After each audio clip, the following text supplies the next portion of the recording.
안녕하십니까, 김현식입니다. 신형 투싼에 대해서 장점과 단점 간단하게 좀 알아보는 시간을 갖겠습니다. 첫 번째 장점입니다. 2열 공간이 상당히 쾌적하고 넓습니다.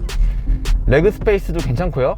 그 다음에 휠 베이스도 넓기 때문에 산타페하고 소렌토하고 견주어도 괜찮다라고 말씀드리고 싶어요. 실제로 캐리카로도 괜찮고, 이 가격대에 산타페나 소렌토로 가려면 가격이 좀 높거든요.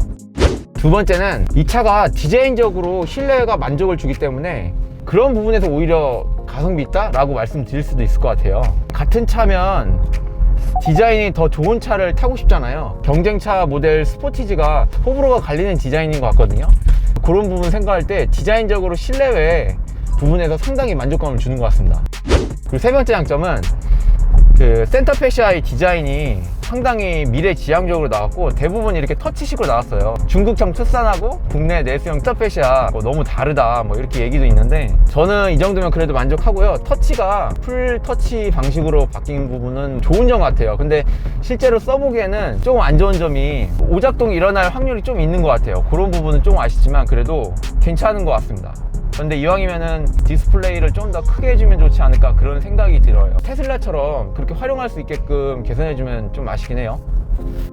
다음으로는 시트 통풍 열선 이런 거 누르는 거라든지 드라이브 모드 변경하는 거라든지 그런 부분이 상당히 인테리어적으로 손이 편하게 접근할 수 있도록 그렇게 설계된 것 같습니다. 이 부분이 상당히 높아요. 카니발이라든지 다른 차들 보면은 여기가 지금 상당히 밑에 있거든요. 시트 통풍 열선 이렇게 선택하는 부분 있잖아요. 가까이 있어요. 이렇게 운전 중에도 차를 안 보고서 이렇게 직관적으로 누를 수 있는 게 너무 좋은 것 같아요. 스틴식이라든지 다이얼식 이런 시프트 바이 와이어 타입의 변속기가 들어가면서 기본적으로 가져갈 수가 있는 거죠. 근데 만약에 카니발 같은 경우는 수동 변속기 부츠 타입 레버도 있는 거예요. 그러다 보니까 이렇게 가져갈 수가 없는 거죠. 이제 공용으로 써야 되니까 레이아웃이 안 나오는 거죠. 그런 부분은 참 칭찬해 줄 만합니다.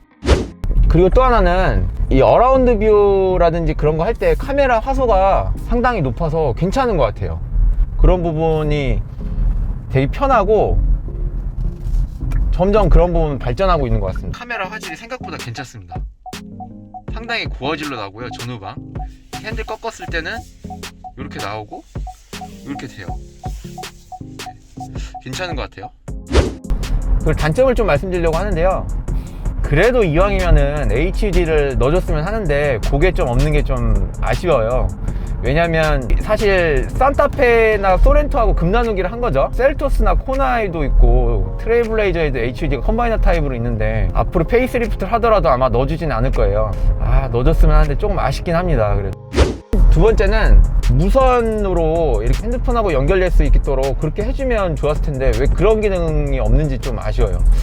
그 기능은 좀 아우디인가요? 벤츠인가요? 들어갔는데, 근데 왜 현대는 꼭 이렇게 선을 연결해야지 핸드폰하고 연결될 수 있도록 했는지, 유선으로만 했는지 그건 좀 아쉽고, 앞으로 분명 개선할 여지는 있다고 생각합니다. 근데 분명히 현대에서는 스마트폰 내비 쓰지 말고 본인들 내비 써라 이렇게 의도가 있긴 한데, 이왕이면 핸드폰하고 연결돼서 여러가지 좀 할 수 있으면 좋을 것 같다는 그런 아쉬움은 있어요.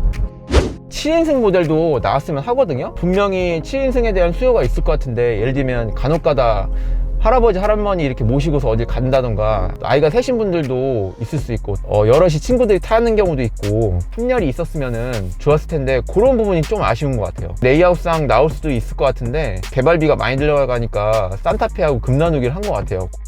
또 하나 아쉬운 점이 디지털 클러스터를 선택을 하려면 중급 트림에 360만 원 정도를 줘야 되는 거예요. 디지털 클러스터가 아닌 일반 계기판 같은 경우는 조금 너무 디자인이 좀 그렇잖아요. 디자인적으로 차이가 나니까 그런 부분은 패키지 옵션 개선하면서 좀 나아질 것 같긴 해요.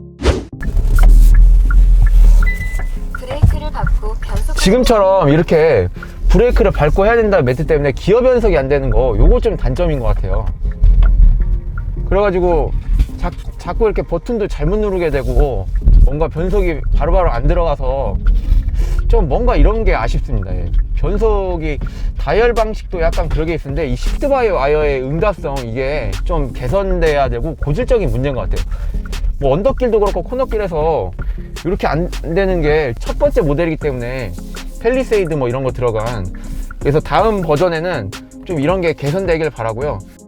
또 하나 단점이라면 7단 건식 DCT가 가끔가다 꿀렁거림이 사실 있어요. 그게 느껴지는 것 같아요. 이게 타보니까 뭐랄까 약간 엑셀을 세게 밟는다던가 그럴 때 전에 다른 차에서는 느껴지 못한 그런 좀 부분이 있는데 심하진 않아요. 그게 뭐 항상 그렇다? 이건 아닌데 어쩌다가 이제 그런 게 느껴지고 그런 부분이 좀 아쉬운 것 같습니다. 그래도 투싼 생각보다 실내 공간이라든지 뭐 전체적으로 비교해봤을 때 사실 가격은 전체적으로 좀 기존 구형보다는 많이 나와 좀 높아져서 조금 그런 부분은 아쉽긴 한데 소렌토로 가기에는 나이가 있고 산타페를 하기에는 뭔가 좀 투싼보다는 좀 가격이 있잖아요. 그리고 뭐 급이 높은 차라고 해도 막상 실내 공간 그런 고객들 좀 젊은 층인데 좀 30대 초반부터 30대 중후반까지 노릴 수 있을 것 같아요. 아니면 뭐 20대 후반도 그렇고요. 그렇게 타겟팅 자체를 SUV인데 아반떼 수요부터 산타페 소렌토까지 수요를 같이 이렇게 아우르는 그런 타겟팅 마케팅을 제대로 한 것 같아요. 그래서 이제 디자인도 상당히 공을 들인 것 같고 이런 부분은 좀 칭찬해 줄 만합니다. 이상으로 김벤치였습니다. 감사합니다.